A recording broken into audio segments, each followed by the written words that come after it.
सूरत डिंडोली इलाके की है ये घटना। कल का हत्याकांड है। स्थानीय लोग आक्रोशित हो गए हैं। स्थानीय लोगों द्वारा की गई है तोड़फोड़। पुल बंद कर विरोध जताया गया है। भीड़ ने 2 ऑटो में तोड़फोड़ की है। पुलिस का काफिला मौके पर पहुंचा। पुलिस ने भीड़ को हटाकर मामला शांत कराया। सूरत डिंडोली इलाके की है ये घटना। कल का हत्याकांड सामने आया है। स्थानीय लोग हुए हैं आक्रोशित। स्थानीय लोगों द्वारा की गई है तोड़फोड़।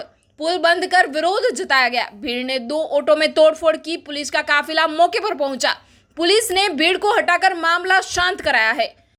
જે ઘટના બની છે કઈ રીતની હતી સમગ્ર ઘટનાને શા માટે બની હતી?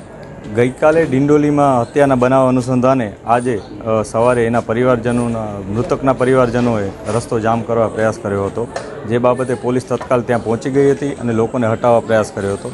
લોકોને વારંવાર અમે અપીલ કરતા હતા કે તેઓ અહીંથી દૂર થઈ જાય, સામાન્ય જનતાને તકલીફ ન પડે. સામાન્ય જનતા જે લોકો અહીંયા અવરજવર કરે છે એમને હેરાનગતિ થઈ રહી છે. આ ઉપરાંત ત્યાં હોસ્પિટલ પણ છે, હોસ્પિટલના લોકોને પણ પરેશાની થઈ શકે, પેશન્ટ્સને હેરાનગતિ થઈ શકે. આ પ્રકારના વારંવાર અમે સમજાવટ કરી રહ્યા હતા, પરંતુ તેઓ સમજીને નહીં રહ્યા હતા અને કેટલાક લોકો તેઓને મિસગાઈડ પણ કરી રહ્યા હતા.